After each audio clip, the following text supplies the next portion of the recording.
નમસ્કાર મિત્રો, સ્વાગત છે આપ સર્વનો આપની પોતાની યુટ્યુબ ચેનલ વિદ્યાશાળામાં। આ વિડીયોમાં આપણે ધોરણ 4ના ગુજરાતી વિષય એટલે કે કુહુ જેમના પાઠ નંબર 2 તેને તે ઉગશે જેમના ભાગ નંબર 1નું સંપૂર્ણ સોલ્યુશન આપણે આ વિડીયોની અંદર જોશું।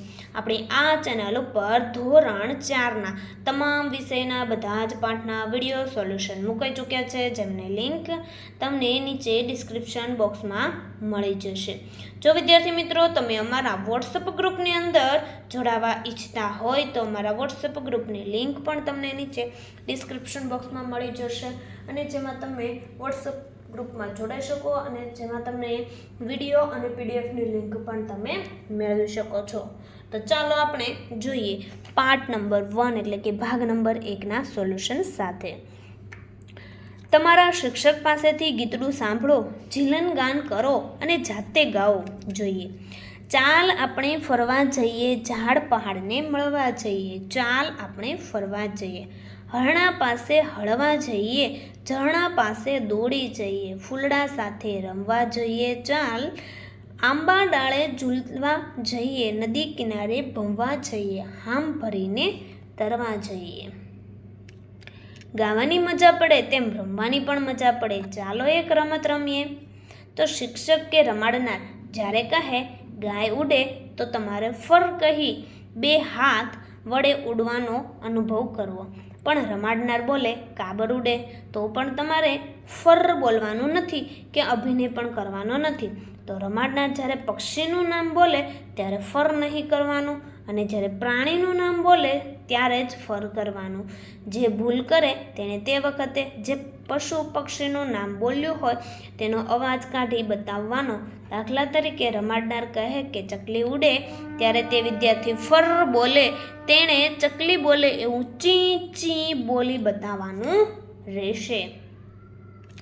જુઓ અને કહો જોઈએ। અહીં નંબર 1, કોની કલગી સૌથી સારી લાગી? તો મોરની કલગી સૌથી સારી લાગી। નંબર 2, આ પક્ષીઓમાંથી તમે ક્યાં ક્યાં પક્ષીઓ જોયા છે? આ પક્ષીઓમાંથી મેં મોર, કૂકડો, કાગડો, કાબર, ચકલી, કબૂતર જેવા પક્ષીઓ જોયા છે।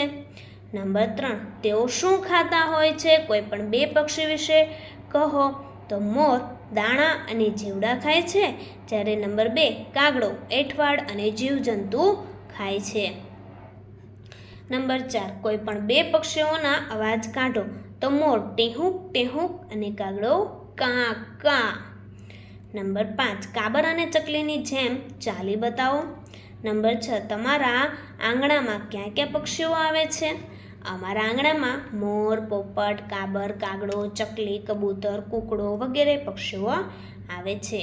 તો વિદ્યાર્થી મિત્રો, ધોરણ 3 થી 12ના તમામ વિષયના સ્વાધ્યાયના સોલ્યુશનને તમે પીડીએફ અને બુક મેળવી શકો છો અને અહીં તમને 2 કોન્ટેક્ટ નંબર આપેલા છે જેમાં તમે કોન્ટેક્ટ કરીને। એક કૂકડીને એવું કંઈક શીખવાનું મન થયું જે બીજા પક્ષીઓ વિચારી પણ શકતા ન હતા। તેની વાર્તા સાંભળો અને વારંવાર વાંચો। તો આપણે જોઈએ આપણે એક સરસ મજાની વાર્તા, કૂકડીને કલગી ઉગે। વર્ષો પહેલાની આ વાત છે। એક કૂકડી હતી, હોશિયાર કૂકડી। ઈંડા સેવવામાં હોશિયાર, ચણ વીણવામાં હોશિયાર, બચ્ચા સાચવવામાં હોશિયાર, એમને ચણ વીણતા શીખવવામાં હોશિયાર। બધા એને ખૂબ પ્રેમથી માનથી બોલાવે। કૂકડી પણ હોશે હોશે પોતાના ઈંડાને અને બચ્ચાને સંભાળે। કૂકડીને 2 વાતે દુઃખ, એક તો એ કે એનાથી ઊંચે ઉડાતું નથી ને બીજું એ કે એને રંગીન પીંછા નથી, માથે કલગી નથી, ગળે લાલ પીળા રંગો નથી, પણ એ તો શું થાય? કૂકડીને નાનપણથી હોશ કે પોતાને માથે કલગી હોય અને પોતે જોરથી ઉડીને વંડી માથે બેસે અને આસપાસની દુનિયાને જુએ। તેવું કોને હતું? કૂકડીને। તો બિચારી કૂકડીને ઉડતા ન આવડે એટલે જમીન પર જ રહેવું પડે અને એમાં પણ કૂકડીને ઉડતા નહોતું આવડતું એટલે કૂકડીને ક્યાં રહેવું પડતું હતું? જમીન પર। એ દોડવામાં કેવી હોશિયાર, પણ દોડવું એટલે દોડવું ને ઉડવું એટલે ઉડવું, 2માં ફેર ખરો તો ખરો જ ને। તો દોડવા અને ઉડવાથી કુકડીને શો ફાયદો કે નુકસાન થાય? તો કુકડીએ પોતાની હોશની વાત પોતાની માને કરી તો માં કહે એ તો એમ જ હોય, કુકડીને માથે કલગી ન હોય. કુકડી એની બહેનપણીઓને કહે તો એ બધી તો હશે. કુકડી એની માને એ વાતની કરી. હવે એ કુકડી કહે છે કે કુકડીને માથે તો કલગી ન જ હોય, અને એ વાત કુકડીએ તેમની બહેનપણીઓને કહી. એટલે એની બહેનપણીઓ શું કરવા લાગી? હસવા લાગી. શું કામ છેલ્લી વંડીને માથે ચડીને અહીં જમીન પર આપણે રહીએ, રમીએ, જમીએ ને ખુશ રહીએ. મૂક વંડીની વાત, ચાલ અહીં 7 તાળી રમીએ. તો કુકડી ના છૂટકે દોડાદોડીમાં જોડાય, કદી ન પણ જોડાય અને એક કોરે ઊભી વંડી તરફ જોયા કરે. મનમાં એક જ રઢ છે, મારે વંડીએ ચડવું છે. તો એકવાર એવું થયું કે કુકડી વંડીની બહાર ઉકરડામાં ચણતી હતી, ત્યાં અચાનક 2 બિલાડી લડતી દોડી આવી અને કુકડી બી ગઈ. જોર કરીને ઉડીને સહેજ ઉડી કે પાસે પડેલા એક પથરા પર ચડી ગઈ. બિલાડીઓ તો લડતા આઘી જતી રહી, શાંતિ થઈ ગઈ. કુકડીએ જોયું તો પોતે એક પથ્થર પર બેઠી છે. ઓહ, આટલું ઊંચે તો મારાથી ઉડાય છે. કુકડી ચકિત થઈ ગઈ. કુકડી ચણવાનું ભૂલીને વારે ઉડીને એ પથરા પર બેસવા માંડી. ઉડીને પથરા પર બેસે, વળી નીચે ઉતરે, વળી ઉડીને પથરા પર બેસે. કોઈક વાર સહેજ નીચું ઉડાય તો પથરા જોડે ભટકાઈને નીચે પડે, તોય વળી પાછી ઉડવા જાય. કુકડીને મજા પડવા માંડી. સાંજ સુધી કુકડીએ પથરા પર ઉડ ઉતર કર્યા કર્યું અને થાકીને સાંજે પાછી ફરી ત્યારે એ ખુશ હતી અને ખૂબ જ ખુશ હતી. તો કુકડીને ખુશખુશાલ જોઈને કુકડાએ પૂછ્યું, કેમ આજે ચણવામાં બહુ સારું મળ્યું છે એટલે રાજીની રેડ છે, પણ એમને શા માટે ખુશ હતી? જે તે પથ્થર પડ્યો હતો એ પથ્થર ઉપર ચડ ઉતર કરતી હતી. કુકડીએ કુકડાને પથરા પર ચડવાના પોતાના અનુભવની વાત કરી. રહેવા દેને, હવે શું કામ છે તારે આવા શોખ કરીને? એવું કોણે કહ્યું? કુકડાએ કહ્યું. તો કુકડીએ કુકડાની વાત સાંભળી લીધી, પણ એને ગમી નહીં. મારે તો તારી જોડે વંડી પર બેસવું છે અને બહારની દુનિયા જોવી છે.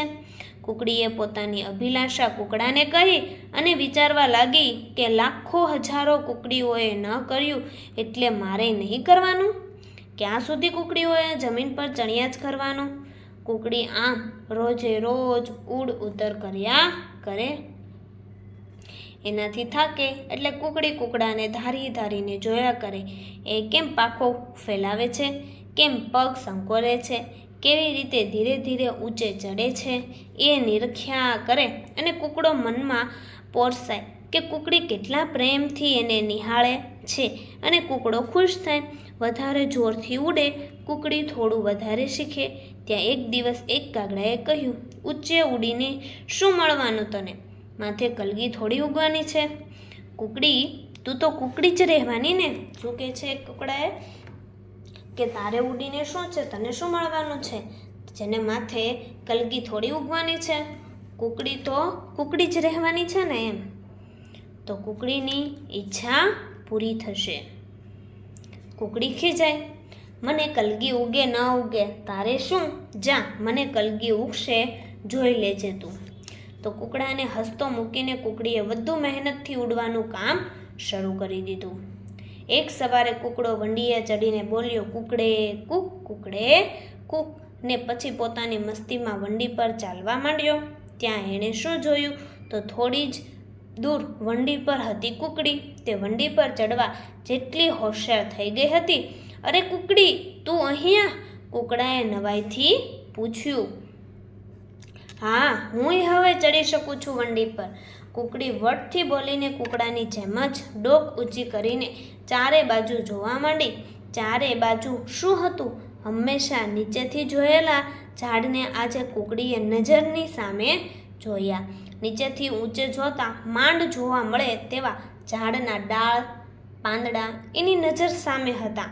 કાબર, ચકલી, તેતર, કબૂતર, કાગડા, પોપટ બધાને એ જોતી હતી. પણ ઉકરડા પાસે જમીન પર એ પંખીઓને એણે ઝાડની ડાળે ઝૂલતા જોયા. કુકડી ખુશ થઈ, નવાઈ પામી અને હરખઘેલી થઈ ગઈ. ત્યાં તો દૂરથી એક કાબરે એને જોયું. એ ઉડીને કુકડીની પાસે આવી અને વંડી પર એની સાથે બેસીને બોલી, એ કુકડી જોતો ખરી, તને માથે કલગી ઉગી છે? હું ખરેખર કુકડીએ પૂછ્યું. હાસ તો વળી, હું ખોટું કહેતી હોઉં તો પૂછે આ ચકલીને અને પેલા દોઢરાયા કાગડાને. તારી કલગી બધાને દેખાય છે. ત્યાં તો ચકલી, કાગડો, પોપટ, કબૂતર બધા આવ્યા ને બોલ્યા, વાહ વાહ, કુકડીને માથે કલગી ઉગી. બધાએ પાખો ફફડાવી અને તાળીઓ પાડી. હવે તો કુકડીએ રોજે રોજ વંડી પર ચડવા માંડ્યું, નવું જોવા માંડ્યું, શીખવા માંડ્યું. જમીન પર આવીને એના જેવી બીજી કુકડીઓને વંડી પરથી દેખાતી દુનિયાની વાતો કરવા માંડી. એનું ઈંડા સેવવાનું ચાલુ રહ્યું, બચ્ચાને ચણતા શીખવવાનું ચાલુ રહ્યું. આ બધા કામો સાથે કુકડી બીજી કુકડીઓને ઊંચું ઉડતા શીખવવા મહેનત કરતી, સમજાવતી. કોકે માન્યું, કોઈકને ન માન્યું. પોતાની સાથે વંડી સુધી ઉડતી કુકડીને જોઈને કુકડો ખૂબ ખુશ થયો. જોકે કાગડાએ અને બીજા થોડા કુકડીઓએ કહ્યું, કલગી ઉગી તે તો ઠીક, મારા બે કુકડા જેવા રંગીન પીછા ક્યાંથી લાવશો કુકડીબાઈ? તો કુકડી વિચારે છે, વખત છે ને પીછા ઉગે ખરા, કોને ખબર? તો અહીંયા સરસ મજાની વાર્તા કોણે લખી હતી? સ્વાતિ મેઢ. તો વિદ્યાર્થી મિત્રો, ધોરણ 3 થી 8ના તમામ વિષયની સ્વ અધ્યયન પોથીના સોલ્યુશનની PDF અને બુક તમે મેળવી શકો છો. અહીં તમને 2 કોન્ટેક્ટ નંબર આપેલા છે, જેમાં તમે કોન્ટેક્ટ કરીને. ચાલો હવે આપણે જોઈએ તેમની વાતચીત, એટલે કે થોડા ઘણા પ્રશ્નો. નંબર 1, મરઘીએ શું કર્યું એ તમને સૌથી વધુ ગમ્યું? તો મરઘીએ સાંજ સુધી પથરા પર ઉડ ઉત્તર કર્યા કર્યું એ મને સૌથી વધુ ગમ્યું. નંબર 2, તમને શું લાગે છે તેને તે ઉગશે? તો કુકડીને કલગી ઉગશે નહીં. નંબર 3, આ વાર્તામાં તમને ક્યારે મજા આવી, ક્યારે ઉદાસ થવાયું? તો આ વાર્તામાં જ્યારે કુકડીએ સફળતા મેળવી ત્યારે મને મજા આવી, અને કુકડાએ જ્યારે કુકડીને હતાશ થવા તેવી વાતો કહી ત્યારે મારાથી ઉદાસ થવાયું. નંબર 4, કુકડો અને કુકડી બંને સાથે હોય તો તમે કેવી રીતે ઓળખશો? કુકડો ને કુકડી બંને સાથે હોય તો એના માથે કલગી હોય તે કુકડો અને માથે કલગી ન હોય તે કુકડી. આ રીતે તેમને ઓળખી શકાય. નંબર 5, તમને દોડવાની સ્પર્ધામાં નિષ્ફળતા મળે તો બીજાના કહેવાથી તમે દોડવાનું કામ છોડી દો કે કરો? કેમ? તો મને દોડવાની સ્પર્ધામાં નિષ્ફળતા મળે તો બીજાના કહેવાથી હું દોડવાનું કામ છોડી ના દઉં, કારણ કે જે સતત પુરુષાર્થ કરે છે તેને સફળતા મળે જ છે. નંબર 6, એવા ક્યાં કામ છે જે તમારે કરવા છે પણ ઘરેથી કરવાની ના પાડવામાં આવે છે, ત્યારે તમને કેવું થાય? તો એવા ઘણા કામ છે જે મારે કરવા છે પણ ઘરેથી કરવાની ના પાડવામાં આવે છે, જેમ કે સાયકલ ચલાવવી, અંધારામાં બહાર જવું, જાતે સ્નાન કરવું, રસ્તો ઓળંગવો વગેરે. આવા સમયે મને ગમતું નથી. નંબર 7, તમારે કશુંક નવું શીખવું હોય ત્યારે તમે સૌથી પહેલાં કોની મદદ લો છો? મારે કશુંક નવું શીખવું હોય ત્યારે હું સૌથી પહેલાં મારા મિત્રની મદદ લઉં છું. નંબર 8, કોઈ કામ જાતે શીખવું હોય તો કઈ રીતે શીખાય? કોઈ કામ જાતે શીખવું હોય તો તેની પૂરી માહિતી મેળવવી જોઈએ, કોઈનું માર્ગદર્શન લેવું જોઈએ, જાતે પણ પ્રયત્ન કરવો જોઈએ, અને જ્યાંથી સુધી બરાબર ન શીખાય ત્યાં સુધી હતાશ થયા વિના સતત પ્રયત્ન કરવો જોઈએ. નંબર 9, એવું કોઈ કામ ખરું કે જે તમે આપમેળે શીખ્યા છો? તો તો હું સાયકલ ચલાવવાનું કામ આપમેળે શીખ્યો છું. નંબર 10. આ વાર્તામાં પછી શું થયું હશે? શું કુકડીને રંગીન પીછા મળ્યા હશે? તો આ વાર્તામાં કુકડીને રંગીન પીછા મળ્યા નહીં હોય, પણ તેનો પ્રયત્ન ચાલુ જ રહ્યો હશે. જોડકા જોડો. જોઈએ પાત્રોનું નામ અને વિધાન. નંબર 1. કાગડો. તો કુકડીએ નવા અખતરા ન કરવા જોઈએ. કુકડી ને કુકડો. તો વાહ, મારી દોસ્ત કુકડીની મહેનત રંગ લાવી. નંબર 3. કુકડી. તો ઉડવાનું શીખતી વખતે પડાય પણ ખરું. અને ચકલી. મથીને તારે શું કુકડો બનવું છે? ચાલો હવે કુકડીનો પ્રયત્ન અને પરિણામ. નંબર 1. એક ધ્યાનથી ઉડવાનું કામ કરવા માંડ્યું. તો વંડી પર ચડવા જેટલી હોશિયાર થઈ ગઈ. નંબર 2. સાંજ સુધી પથરા પર ઉડ ઉતર કર્યું. તો સાંજે આવી ત્યારે એ ખૂબ જ ખુશ હતી. નંબર 3. બી ગઈને જોર કરીને ઉડી. તો પાસે પડેલા એક પથરા પર ચડી શકી. વાક્યના ખોટા ભાગ નીચે લીટી કરો, તેટલો જ ભાગ સુધારીને લખો. નંબર 1. કુકડીને થાક લાગે ત્યારે વંડી પર રમવા જતી. તો તે ઘરે પાછી ફરતી. નંબર 2. કુકડી હોશિયાર અને મહેનતુ હતી. નંબર 3. પક્ષી માને છે કે કુકડી પ્રયત્ન કરે તો કલગી ઉગે ખરી. તો ખોટો. તોય કલગી ઉગે ખરી. તો આપણે સુધારીને તો પણ તેના માથે કલગી ના ઉગે. નંબર 4. કુકડીને થતું કે કુકડો કેવો નસીબદાર. નંબર 5. બિલાડીના ધક્કાથી કુકડી ઊંચા પથ્થર સુધી ઉડી શકે. તો 2 બિલાડીઓ લડતી દોડી આવી. તેની બીકથી જોર કરીને કુકડી ઊંચા પથ્થર સુધી ઉડી શકે. તો વિદ્યાર્થી મિત્રો, આ વિદ્યાશાળા ગુજરાતની સર્વશ્રેષ્ઠ યુટ્યુબ ચેનલો, જેમાં તમને વોટ્સઅપ, ઇન્સ્ટાગ્રામ, યુટ્યુબ અને ફેસબુક જેમના સ્કેનરો આપેલા છે, જેમાં તમે સ્કેન કરીને આ ચેનલો ઉપર જોડાઈ શકો છો અને અવનવા વિડીયો અને PDF મેળવી શકો છો. તો વિદ્યાર્થી મિત્રો, ફરી આપણે મળીશું પાઠ નંબર 2ના ભાગ નંબર 2ના સંપૂર્ણ સોલ્યુશન સાથે. આ ભાગ નંબર 1ના વિડીયોની લિંક તમે તમારા મિત્રો દોસ્તોને જરૂરથી શેર કરજો, જેથી તે લોકોને પણ આ સોલ્યુશનનો લાભ મળી રહે.